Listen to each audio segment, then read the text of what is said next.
Hello, dear friends. Welcome to the Hania English podcast, where we learn together, grow together, and celebrate every step of your English journey. I'm Hania, your warm and caring English coach, and I'm so excited to have you here today. Whether you're tuning in for the first time or you're a returning friend, know that this space is for you, a place to feel encouraged, supported, and inspired. Today, we're tackling something truly transformative. The 24-hour English brain switch. Transform your mind forever. This episode is all about helping you think in English all the time, not just when you're speaking or studying. Imagine switching your brain to English mode for the entire day. How amazing would that feel? It's a powerful way to make English feel natural, like your own language. And I'm here to guide you through it with practical tips, real stories, and lots of encouragement. Before we dive in, I'd love to hear from you. Take a moment to comment below and share a small victory you celebrated yesterday in English. Maybe you understood a new word or spoke a sentence without hesitation. One hurdle you overcame or are still struggling with. We're all in this together, and your story might inspire someone else. A key insight you gained from the last episode. What stuck with you the most? And to start us off, here's a little nugget from my own day. This morning while walking my dog, I caught myself thinking about my to-do list entirely in English, without even trying. It felt so natural, and it reminded me of how far I've come. I want you to experience that too, and today's episode will help you get there. What is the 24-hour English brain switch? And why does it matter? So, what exactly is the 24-hour English brain switch? It's simple. It's about training your brain to think in English all day long, not just translating from your native language when you need to speak. Imagine waking up and thinking about your dreams in English, planning your day in English, even talking to yourself in English as you go about your tasks. It's like flipping a switch in your mind to make English your default language. Why is this so important?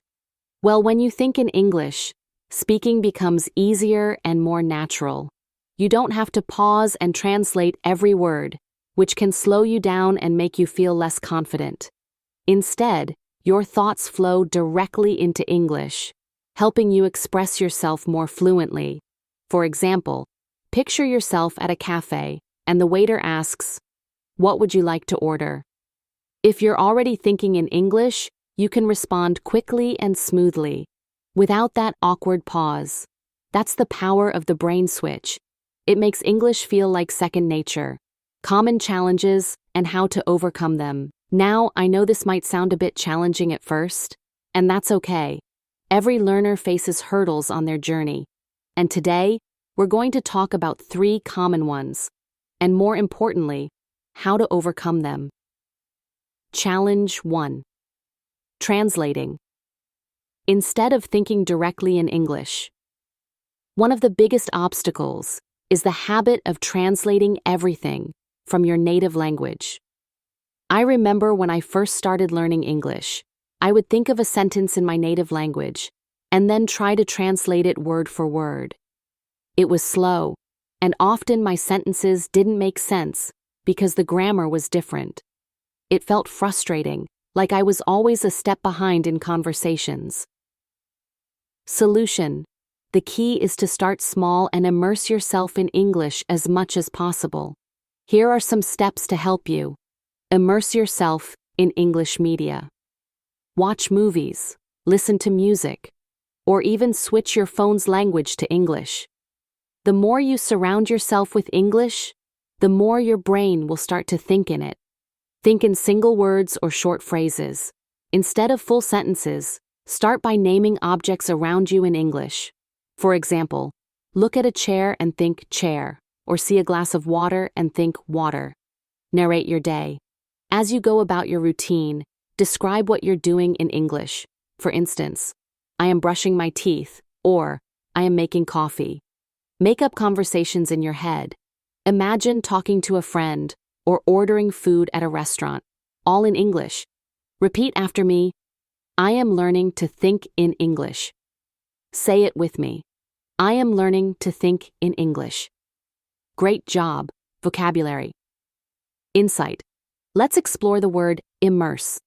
It means to surround yourself completely with something, like diving into a pool of water. So, when you immerse yourself in English, you're surrounding yourself with the language as much as possible. Reflective question. How can you immerse yourself in English today? Maybe listen to an English song or watch a short video. Think about it and try to apply it. Challenge 2. Fear of making mistakes. Another common hurdle is the fear of making mistakes. I've seen this in many of my students, like Maria, who was so afraid of sounding foolish that she barely spoke in class. She would stay quiet, even when she knew the answer, because she didn't want to mess up. This fear can hold you back from practicing and improving. Solution. The best way to overcome this is to embrace mistakes as part of the learning process.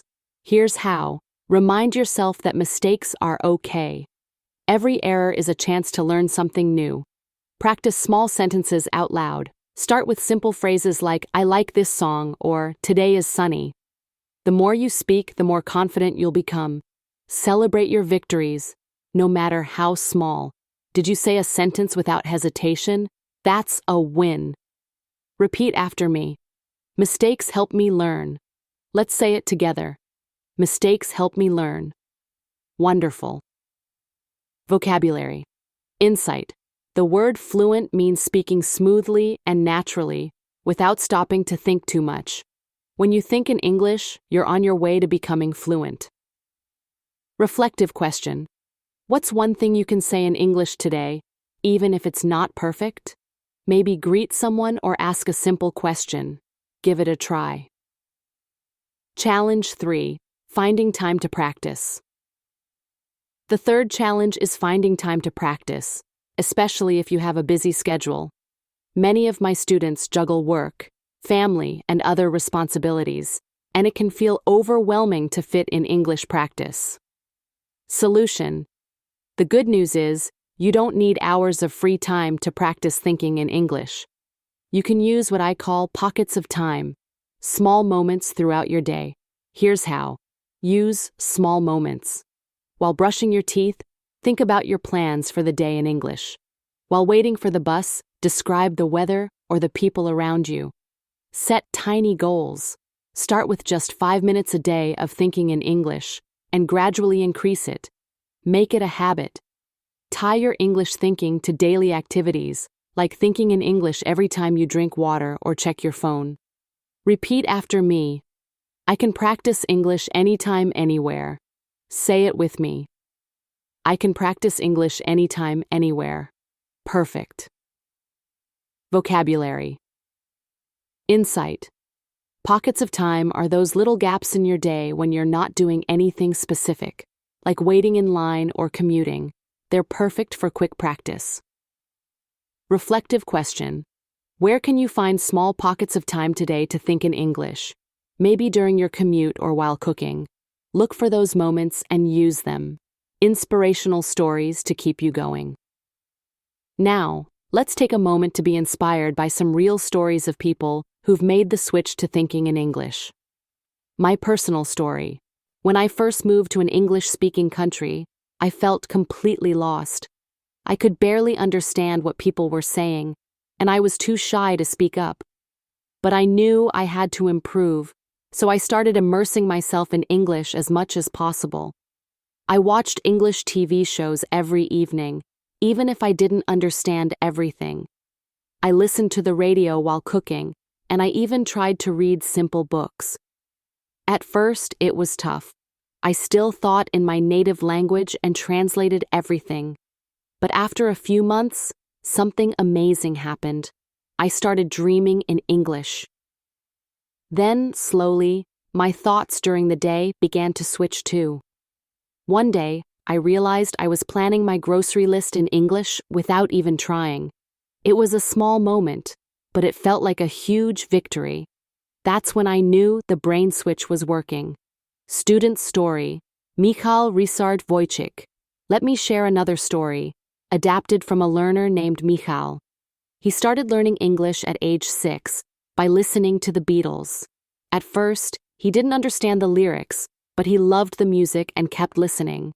Over time, he began to pick up words and phrases. By age 13, he was reading science fiction books in English, even though they were challenging. He didn't worry about understanding every word. He just enjoyed the stories. Gradually, English became a part of his daily life, and now he thinks in English for his work and personal life. His journey shows that consistent, enjoyable practice, like listening to music or reading, can lead to thinking in English naturally. These stories remind us that progress takes time, but with patience and practice, you can get there too. Closing, Part 1. That's all for Part 1, my friends. I hope you're feeling inspired and ready to try these ideas in your day. Take a moment, stretch, sip some water, and join me in Part 2, where we'll dive even deeper and share more success stories. If this episode brightened your day, please leave a comment about your biggest takeaway and share it with a fellow learner. You're making beautiful progress. See you soon. Part 2. Hello again, dear friends. Welcome back to the Hania English podcast, where we're diving into Part 2 of our journey with the 24-hour English brain switch. I'm Hania, your caring English coach, and I'm so excited to have you here with me today. Whether you've been with me since Part 1 or you're joining us for the first time, you're in the right place. If you haven't listened to Part 1 yet, don't worry. You can still follow along, though I'd encourage you to check it out later for the full story.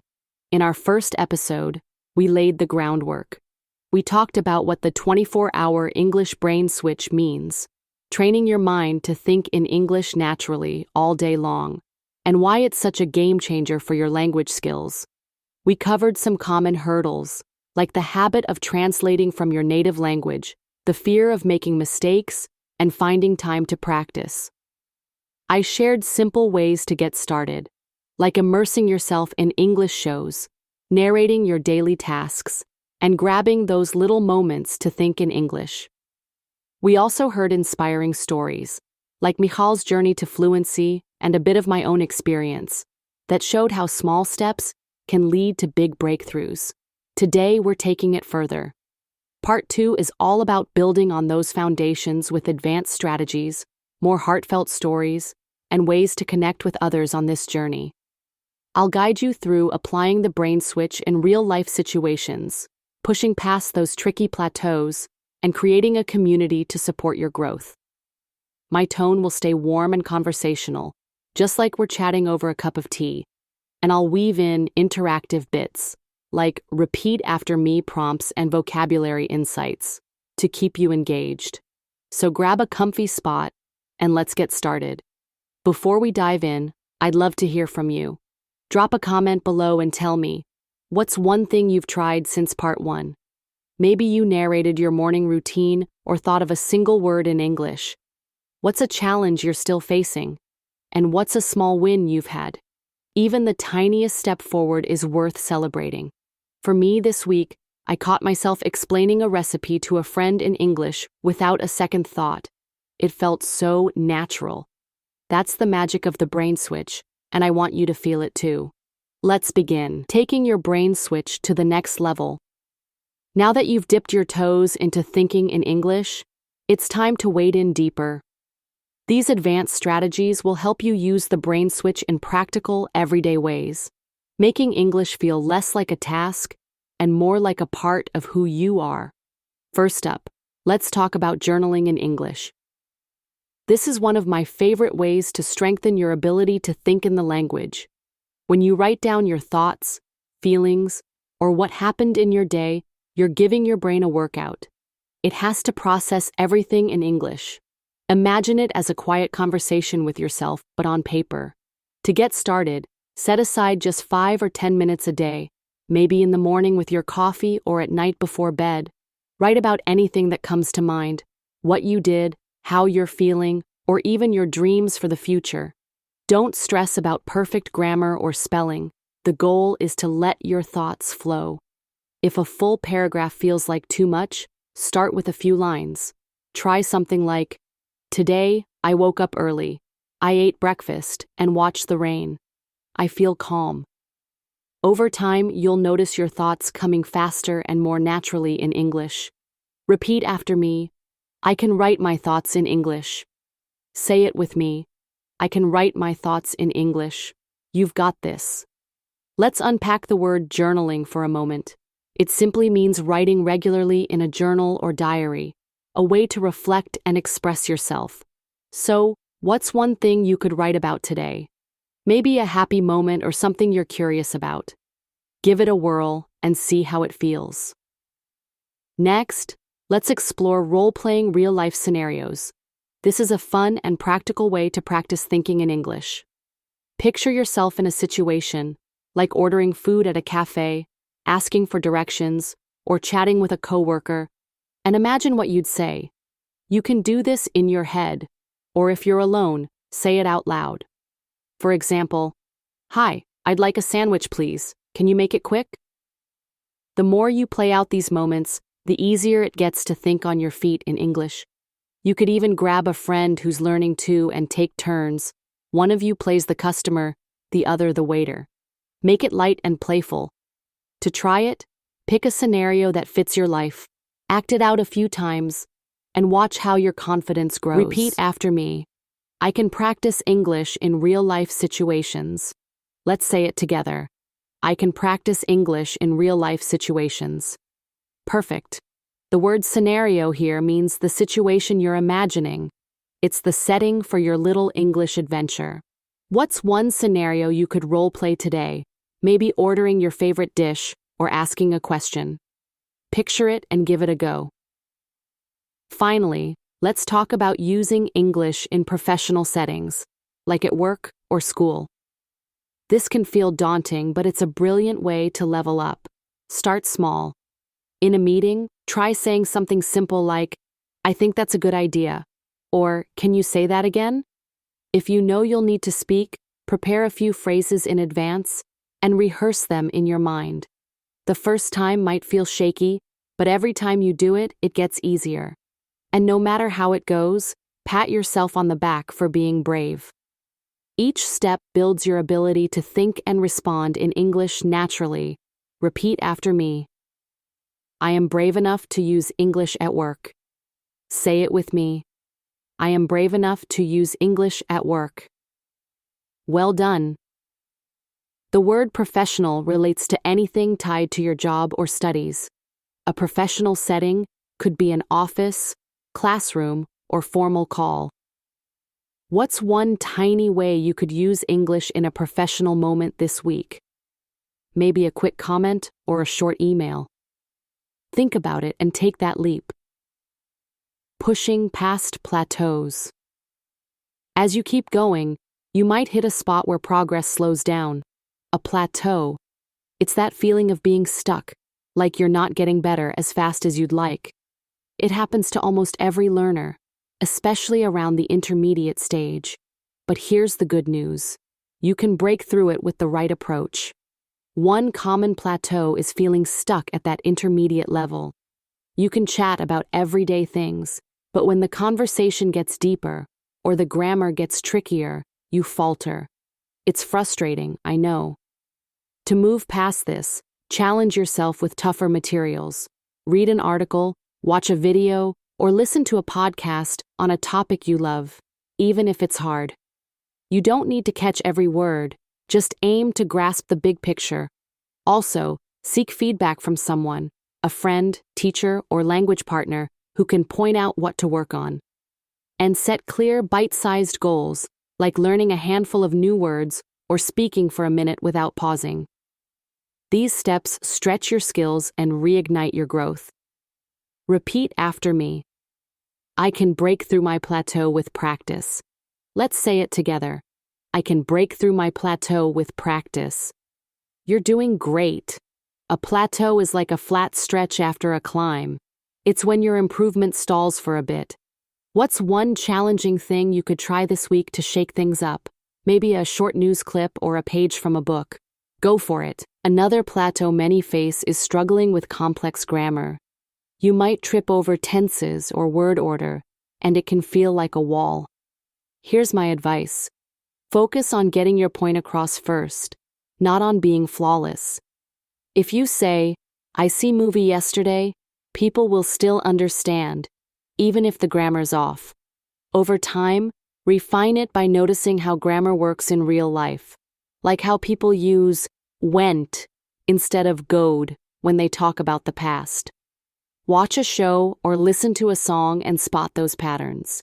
And when someone corrects you, repeat the right version to lock it in. It's less about rules and more about feeling the language. Repeat after me. I can learn grammar by using it. Say it with me. I can learn grammar by using it. Fantastic. Context means the situation where something happens. Learning grammar in context is seeing it in action, not just in a textbook. What's one grammar bit you'd like to get better at? Look for it in something you enjoy and practice it there. Stories to light your path. Let's pause for some inspiration. Stories from real learners, like you, show what's possible when you stick with the brain switch. Take Ahmed, one of my students. He'd been studying English for years but couldn't stop translating in his head. He was so discouraged he almost quit. We started small. He'd think in English while brushing his teeth or walking to work, and we practiced role-playing conversations he'd have at his job. It was slow at first, but he didn't give up. Then one day he rushed to tell me, "Hania, I was shopping, and I caught myself thinking about my list in English. It just happened." That spark of realization changed everything for him.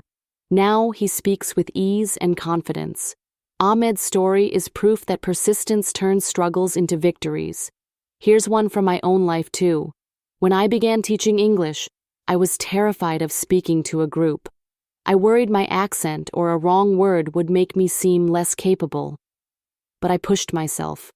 I'd plan my lessons in English, thinking through every step, and even practiced in front of a mirror, talking to my reflection. Little by little, my thoughts sharpened, and I could explain things without hesitation. One day, a student said, "Hania, you make English feel so simple." That moment hit me hard. It showed me how thinking in English didn't just boost my skills. It helped me connect and inspire others. It's a reminder that this journey can surprise you with what you achieve. These stories aren't just feel-good moments. They're a nudge to keep going, even when it's tough. You're not alone, and your breakthroughs are coming. Growing together in community learning English, solo can be rewarding, but it's even better with others cheering you on. A supportive community keeps you motivated and makes the journey more fun. You can find that community online. There are forums and social media groups where learners swap advice, ask questions, and share wins. Look for ones focused on English or language exchange. They're full of people just like you. If you can, join a language meetup, either in person or virtual, where you can chat and practice live. Or create your own study group. Gather a few friends or classmates, set some goals, and learn together.